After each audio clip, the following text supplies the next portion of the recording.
Hi and welcome to my little corner of the internet. This is my first YouTube video and I'm super excited to talk to you about the 10 books that I would say marked me the most over last year and this year when I got back into reading. I got back into reading maybe June 2024 and I have now read over 100 books, mainly thriller books. So I thought I'd took you through these and why they marked me and why you should read them too. I wanted to start with these two.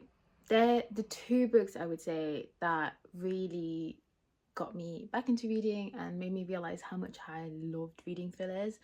I read this one on holiday and then I read this one at home, but these two have stayed with me. Silent Patient is very, you either hate it or you love it. I love it. I think if I read it now, as someone who's read quite a lot of thriller, I probably wouldn't love it as much. But at the time, I was mind blown by the twist. I thought it was super clever. I did not see it coming. I'm obviously not going to give you any spoilers, but it was really good. It's about this lady who has shot her husband in the face. She since has not said a single word. She hasn't said anything. She's in a psychiatric hospital and we follow this psychiatrist who is very interested in her story and wants to make her talk. So yeah, I would highly recommend, especially if you're getting into thrillers. Now the second one is The Girls Who Disappeared by Claire Douglas.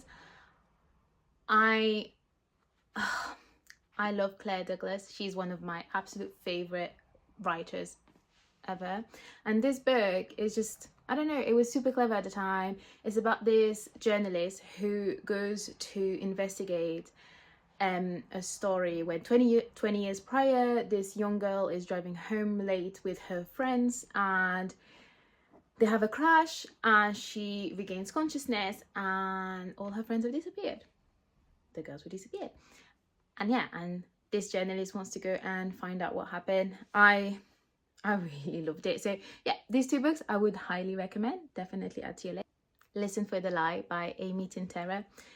Now, just looking at the cover, you probably wouldn't think much of it. I actually did a mix of audio and reading the physical book, which I would absolutely recommend. It's basically this girl called Lucy. She is accused but not convicted of murdering her friend, her best friend, one night. She can't remember at all what happened that night. She doesn't know if she's done it or not. And this podcaster goes to her town and decides to start investigating a little bit more, and it is hilarious. Like, it's not often that thrillers make me laugh, but this one was really, really funny. The way it's done on the audiobook is really clever as well. It's got like its own like little jingle. It's really entertaining. So if you're going to read it, I would also recommend you listen to the audiobook. It was great. And I did not guess the ending, so not often that happens. And The Sundown Motel by Simon St. James. Oh, that was very scary and spooky. I'm a more thriller girly, not as much horror. I don't tend to really love books that are like super scary and give me nightmares, but I could not put this one down. I loved it. It's about Carly, who is going back to the town where her aunt Viv disappeared in 1982.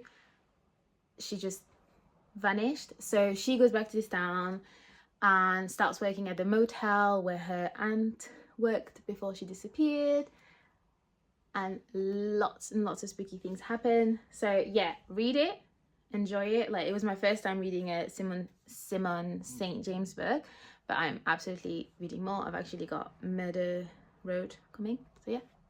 When I tell you this book was so hard to get hold of, I am not even joking. I was checking the Waterstones website. I'm based in the UK, by the way. And I was checking the Waterstones website almost every day. It was just always out of stock. It was not available on Amazon either. And one day I got lucky and it was available, so I ordered it straight away, and oh my god, it was so worth it. It's about this girl called Lee.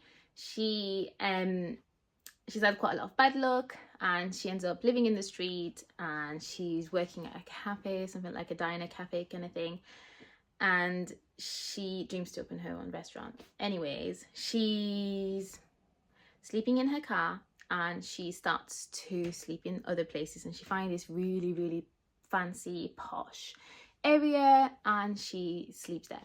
In the morning, one morning, she hears a woman basically drowning, the drowning woman, and she saves her, and she starts building this friendship with this girl called Hazel, and yeah, it goes a bit mad, and lots of things happen between the two, and Hazel is also not in a very nice situation, so read it. Not overhyped at all. I absolutely loved it. If you ever find yourself in a reading slump, I would recommend you read Don't Let Her Stay by Nicola Sanders. It was super fast-paced, super entertaining. It was gripping and spooky. It's basically Joanne. She is married to Richard. They have a little baby girl called Evie, and he's a bit estranged from his grown daughter from his first marriage, but then suddenly Chloe, who's the daughter, decides to come and stay with them, and lots of things happen. Basically, Chloe makes Joanne feel like she's going crazy, and honestly, I found it super frustrating. I thought I was going crazy because it was really frustrating, but so worth the read. The twist was mind-blowing. Yeah, it's a super short, quick read, so definitely read it. So I'm on a mission to read all of Alice Finney's backlist, and I've only got one left to read, but the one that I've loved the most so far is Rock, Paper, Scissors. Was a 5-star read for me. Like, it was very gripping, very interesting. You follow this couple, Adam and Amelia, and they're going to this on a weekend in the Scottish Highlands. It's been gifted, and they get there, it's a snowstorm, and the place they're staying at is like an Airbnb. It's like a renovated, really old church, like really spooky. They hear noises, and yeah, basically they're not very safe. So I would definitely recommend reading it. I don't want to give too much away because I don't want to spoil it, but it was such a great read, super quick, it's quite short, and the chapters are really short, so you can get through it really quickly. Yeah, read it, enjoy it.